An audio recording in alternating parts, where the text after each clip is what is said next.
Buenas tardes, mi nombre es Luzaide Umba, estudiante de la Universidad Cooperativa de Colombia. Y estoy aquí para adelantar una entrevista con el doctor Jesús Iván Zamudio en representación de mi grupo de trabajo para la materia de procesal laboral en el tema acceso normativo a la virtualidad e impacto en el acceso a la administración de justicia. Mis compañeros son Denis Xiomara Delgado, Adriana Salamanca, Paula Melisa Corredor, Eduardo Alberto Bar y quien les habla, Luzaide Umba. En esta oportunidad a acompañar el doctor Jesús Iván Zamudio, funcionario de la Personería de Bogotá, y pues voy a hacer una breve presentación de él. Él es especialista en Derecho Público, en Derecho Ambiental, también tiene una maestría en Derechos Humanos, es docente de la especialización en Derecho Sancionatorio de la Universidad Militar y es funcionario de la Personería de Bogotá en el área de la potestad disciplinaria. Entonces, buenas tardes, doctor Jesús Iván, y pues vamos a iniciar la entrevista. Luzaide, muy buenas tardes, te agradezco mucho. Simplemente quisiera precisarte dos cosas, pues obviamente quisiera que quedara la claridad que pues esta es una entrevista que doy pues más que todo a título personal, que obviamente no compromete a la entidad. Eh, y pues segundo que pues haré uso pues como de la libertad de cátedra en la que podemos estar como un ejercicio académico, ¿vale? Claro que sí. Muchísimas gracias por haber aceptado mi invitación. Entonces, quisiera iniciar con la siguiente pregunta. ¿Cuál ha sido el impacto de la virtualidad en el acceso a la administración de justicia?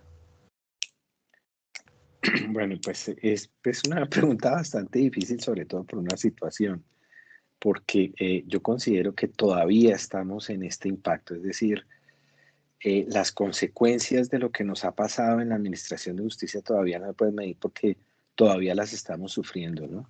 Ya llevamos un año largo de esta situación compleja a la que nos hemos visto abocados por el COVID-19, que de alguna manera aceleró unos procesos, digamos, para unas cosas buenas, para unas cosas malas, y que obviamente en el tema de la administración de justicia, pues ha tenido unos efectos muy importantes.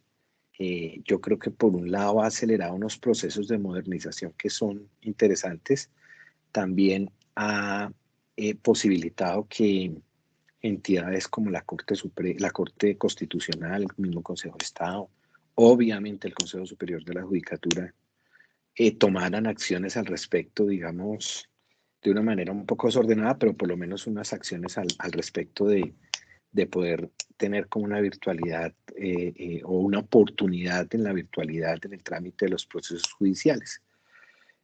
Pero el impacto ha sido de muchas maneras, porque pues si bien ha favorecido unos procesos, también está la contra, ¿no? Y es que como quiera que fue o ha sido pues un proceso, digamos, abrupto, pues las personas no estaban preparadas para ello, ¿no? Los empleados de justicia no lo estaban preparados para ello, los abogados tampoco, y la ciudadanía ni qué decir. Entonces, pues eso ha tenido un impacto muy, muy difícil, el acceso ha sido complicado, eh, eh, obviamente estuvo paralizada la administración de justicia una buena parte del año pasado, entonces pues ha sido, digamos, múltiple como el impacto y lo que te digo, lo que quisiera resaltar es que todavía estamos en el impacto. Sí, claro. Digamos, hasta que no salgamos de esta situación no vamos a tener como la oportunidad de mirar para atrás y de valorar efectivamente tanto lo positivo como lo negativo de esta virtualidad, digamos, obligada a la que nos hemos visto abocados. Claro que sí. Entonces, eso quiere decir que se podría decir que la virtualidad ha ampliado la brecha para los usuarios del acceso a la administración de justicia, o por el contrario, la ha acercado. ¿Cuál es su opinión? Yo creo que la ha alejado por lo que te estoy diciendo, es decir, nosotros partimos de la base que todo el mundo tiene la posibilidad de tener virtualidad, ¿no? Eso quiere decir medios tecnológicos. Eso quiere decir conocimiento, capacitación, manejo de sistemas, consecuencias de usos de correos electrónicos, por decirte cosas sencillas. Ujú. Y eso no lo tiene la gente y no lo tiene por qué tener también, ¿no? Ese es el detalle. Entonces, la brecha, digamos, puede ser complicada, sobre todo por un asunto, y es porque hemos visto cómo las entidades, incluso, por ejemplo, la personería en la entidad donde yo trabajo, pues todos hemos tomado, digamos, acciones eh, personales o no personales, sino institucionales aisladas, ¿no? Entonces todos tomamos unas decisiones respecto de los procesos que tenemos a cargo, pero no medimos lo que tú estás diciendo, esa brecha, esa brecha. Y hay herramientas, digamos, que no son nuevas, que están allí, que tienen que ver con los laboratorios de diseño del derecho, ¿no? Es decir, unas dinámicas y unas materias, digamos, o unas posibilidades de concebir, digamos, soluciones para problemas puntuales donde las soluciones no vengan de los abogados. Desgraciadamente aquí nosotros somos una parte, creemos que tenemos como siempre la verdad. Ese es un gran problema de los abogados. Pero en estas cosas hay que tener la mente muy abierta, ¿no? Y lo que te digo, ya hay unas metodologías muy estudiadas, desde, por ejemplo, la Universidad de Stanford, en Harvard también, de todo lo que tienen que ver los laboratorios de diseño para integrar las áreas de diseño, de ingeniería, inclusive de arquitectura, con soluciones puntuales de cada una de las problemáticas. Y eso no lo hacemos nosotros, ¿no? Ujú. Nosotros pensamos desde el derecho, desde la óptica de los abogados, desde la óptica de la justicia o de la administración de justicia, y así creamos las normas, así creamos las posibilidades, pero no pensamos en la gente. Entonces es donde tú dices, es donde tú me preguntas lo de la brecha, y yo digo que hay un camino muy largo que recorrer, porque si no acercamos y no posibilitamos el acceso a la tecnología, a las nuevas herramientas digitales, al conocimiento, a la gente y al usuario y a la ciudadanía en general, pues digamos que la Administración de Justicia puede tener una brecha más grande de la que ya tiene, porque la gente, o sea, nosotros creemos que todo el mundo tiene acceso a la Administración de Justicia, eso no es cierto. ¿Por qué? Porque desgraciadamente la gente no cree en la justicia, no acude a la justicia, porque pues acude y se demora 5 años, 10 años, 3 años en tomar decisiones y pues la gente obviamente ya no le interesan esas decisiones en esos tiempos.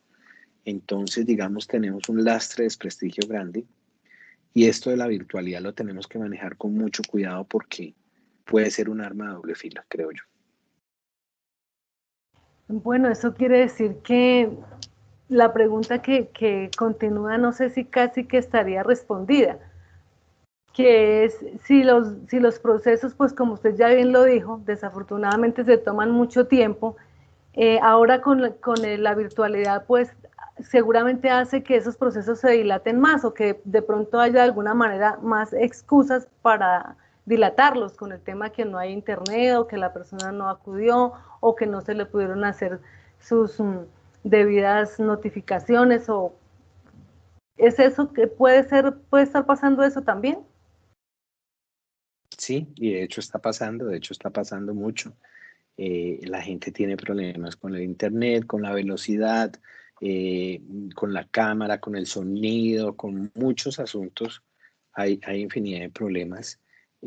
Aquí el Consejo Superior de la Judicatura creyó que simplemente diciéndole a los abogados que tenían que dar sus correos electrónicos, ya con eso, digamos, tenía la comunicación con la gente y eso no ha sido tan fácil, ¿no? Eso no ha sido tan fácil.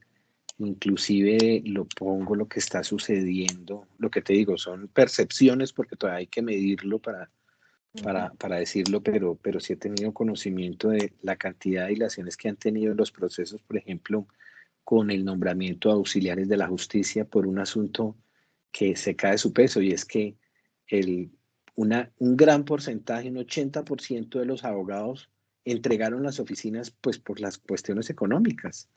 Entonces todas las citaciones están llegando donde la gente ya no existe, donde la gente ya no tiene rastro.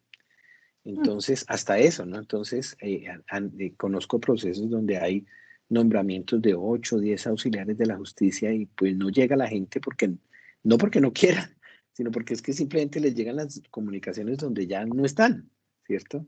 Y son pues circunstancias que tenemos que vernos abocados. Entonces, digamos que sí ha sido una cosa importante la dilación, aunque tampoco pues hay que verlo desde la óptica tan negra, porque pues también han habido casos, ¿cierto?, de donde funciona muy bien eh, la, el uso de la tecnología, ¿no? Aquí en Bogotá conozco unos 3, 4 juzgados administrativos, inclusive uno penal, donde es una maravilla, tienen hasta Twitter, y tutean y toda la cosa, o sea, un conocimiento de las herramientas cercana a la gente, transmiten en vivo las audiencias, inclusive académicamente son buenísimas porque pues uno puede entrar a mirar la audiencia, etcétera. Entonces, por ejemplo, en esos procesos, pues dime si no, esto ha sido una cosa muy positiva, ¿no? Pero pues obviamente tiene gente preparada, el secretario tiene que ser muy bueno en sistemas, la misma juez y la jueza o el juez, pues obviamente tienen que ser muy doctos, pues digamos, entre comillas, en todo este manejo de la tecnología, pero que se puede, se puede. Lo que Claro. pasa es que hay de uno y hay del otro. Bueno, ¿y qué opinión le merece el decreto 806? Bueno, pues del decreto como tal, pues yo pienso lo siguiente, y es, pues desgraciadamente nosotros en nuestro país legislamos a partir de las coyunturas y no a raíz, no digamos, teniendo como una óptica de la problemática general. Este decreto simplemente respondió a un clamor de desdén absoluto de la justicia cuando se cerraron todas las posibilidades y los juzgados estaban cerrados y etcétera. Entonces sí, se sacan unas herramientas generales, ¿cierto? Por medio de un decreto, digamos, excepcional presidencial, eh, donde pues, tratan de cambiar muchos procedimientos, inclusive no con tanta claridad. Por ejemplo, a nivel de la personería no teníamos, por ejemplo, al principio mucha seguridad si nos aplicaba o no. Bueno, hubo una discusión allí, porque precisamente el decreto es muy amplio, ¿cierto? Digamos que son herramientas importantes, ¿no? Pero aquí lo que me asalta la duda es lo siguiente y es, obviamente tú tienes que tener conocimiento, tus compañeros y todo. Por ejemplo, lo que acabó de suceder con el COMPES, del marzo de este año, donde se aprobó un préstamo de 100 millones de dólares para la actualización y todo esto del proceso electrónico en el país, ¿no?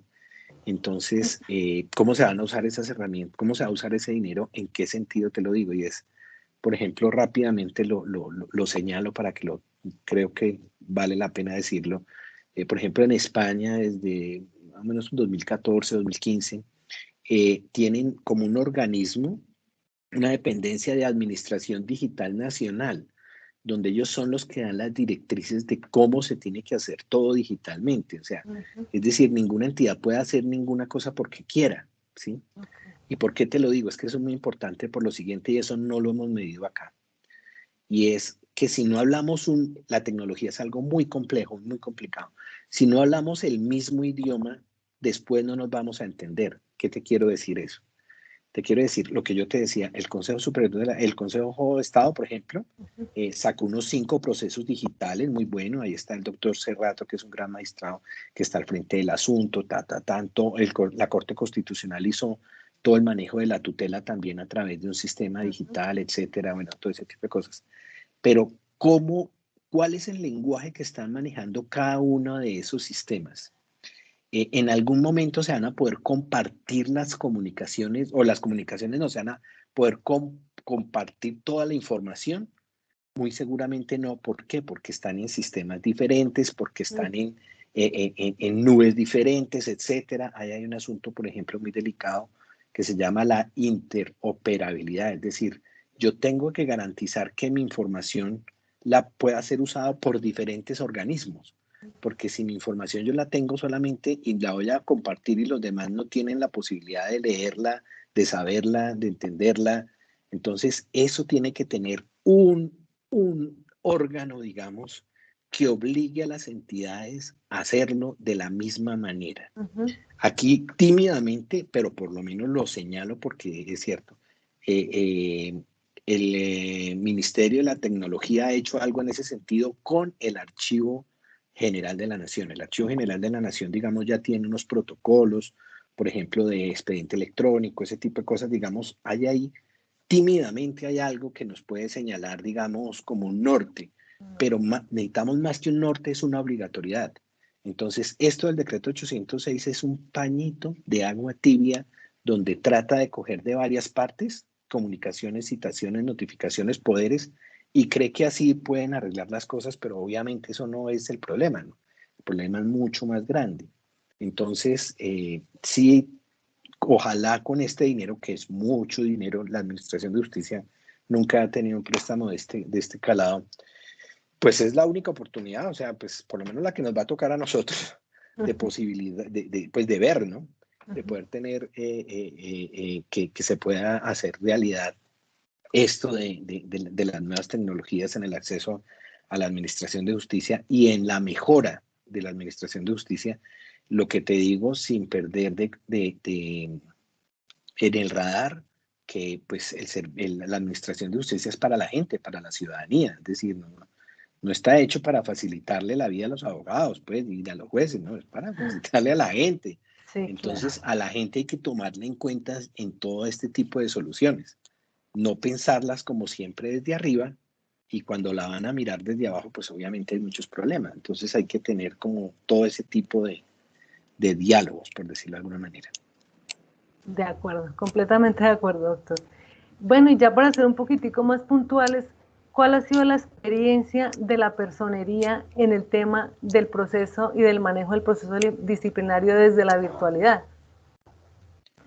Bueno, obviamente no ha sido sencillo. Yo les cuento rápidamente, obviamente no es una cosa que a ustedes les deba interesar mucho, pero pues la personería, digamos, tenemos el proceso disciplinario desde hace 2 años, veníamos manejando, digamos, con sistemas, una posibilidad de actualizar el sistema misional. Entonces, digamos que antes de la pandemia nosotros alcanzamos a trabajar perfectamente todo el tema de lo que tiene que ver con Secretaría Común de Derechos de Petición, de Poder Preferente, de todo lo que tiene que ver con el control político del Consejo, temas puntuales del reparto aleatorio, del trámite y el desglose, de los derechos de petición, ese tipo de asuntos. Y cuando la segunda parte, digamos, es el proceso disciplinario como tal, que es el procedimiento ya de indagación, de las etapas de indagación preliminar, investigación disciplinaria, juzgamiento, en un proceso, digamos, ordinario, y adicionalmente el proceso verbal, y pues nos cogió la pandemia. Entonces, pues nos cogió, digamos, sin esa posibilidad de tener herramientas para responder a la realidad, la verdad. La personería estuvo con los términos suspendidos en 5 meses largos, 5 meses, como 18 días más o menos, que son mucho tiempo, ¿cierto? Pues eso ha traído pues un colapso muy grande por un represamiento en Secretaría Común, en notificaciones, en los expedientes, etcétera.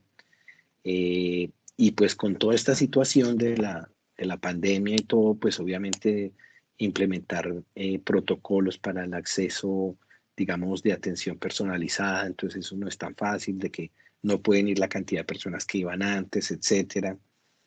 Obviamente hemos hecho, digamos, hemos echado mano, por decirlo de alguna manera, de las herramientas del decreto 806, que nos permite, digamos, realizar nuestras notificaciones a través de medios electrónicos, ¿cierto? Hemos tenido en cuenta pues desde antes, pero pues con el pronunciamiento de la Corte Constitucional, en el sentido de que pues debemos garantizar efectivamente que esas comunicaciones y sobre todo esas notificaciones sean efectivamente recibidas por las personas, pues digamos que hay unas herramientas con las empresas, por ejemplo 472, que nos permiten tener ese tipo de certificaciones o de certificados. Entonces, digamos que en eso estamos. En este momento estamos trabajando efectivamente en la segunda parte del sistema misional, en la mira que nosotros tenemos es en tener el expediente digital, ¿no? El expediente disciplinario digital. Digamos, ya tenemos un prototipo, por decirlo de alguna manera. El año pasado estuvimos trabajando con un grupo en como en unos eventos de innovación a nivel distrital. Inclusive pues nos ganamos un premio pues del trabajo que presentamos, porque teníamos, digamos, ya adelantado algo y pues presentamos la posibilidad de hacerlo. Entonces lo estamos tratando de implementar con los ingenieros de la entidad. Pues eso ha sido, digamos, una creación propia pues de la entidad.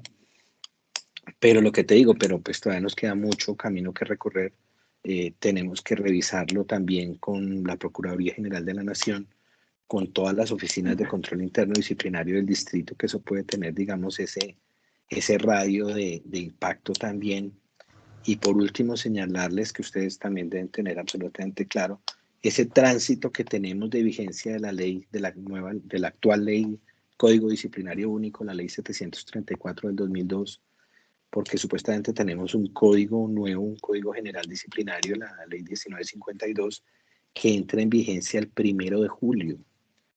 Y eso pues cambia la perspectiva en muchos asuntos. Eso también lo estamos manejando nosotros a nivel, digamos, con nuestro sistema para estar preparados, pero pues desgraciadamente ustedes saben, lo deben saber, que la Procuraduría ha presentado 2 proyectos de ley tratando de impactar o de minimizar, digamos, el impacto que tuvo el pronunciamiento de la Corte Interamericana de Derechos Humanos con el caso Petro. Entonces, muy probablemente no entre en vigencia la ley, pero bueno, digamos el 1 de julio es mañana, es ya. Sí. Entonces, estamos en esa expectativa, si va a entrar, si no va a entrar, pero pues no ha sido fácil. Hemos tenido muchos problemas internos, pero pues hemos tratado de solucionarlos de la mejor manera, Luzaide. Bueno, quisiera hacerle una última pregunta ya un poquito más personal.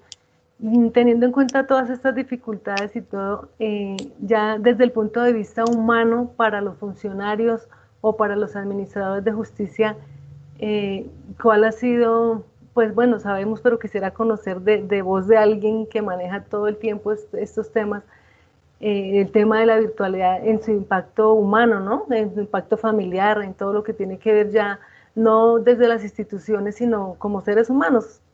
¿Cuál es su... Bueno, te voy a compartir algo y es lo siguiente, digamos, yo he tenido pues sí, bueno, digamos casi que la obligación de ir mucho más frecuente a la entidad, pues por unas cargas adicionales, pero lo que sí extraño bastante y la gente me lo dice mucho es, por ejemplo, no tenemos ambiente laboral. No lo podemos tener porque no vamos en los mismos días, porque hay unos compañeros que tienen situaciones de comorbilidad y entonces no están yendo a la oficina, sino asuntos muy puntuales, recogen sus expedientes, se van, etcétera. La casa no está hecha para trabajar. La casa es otra cosa, debe ser otra cosa, ¿no? Entonces, eso también tiene un impacto en la gente, digamos, tiene un impacto en la vida nuestra, en nuestros hogares, pero también tiene un impacto muy grande en las oficinas porque los ambientes se pierden.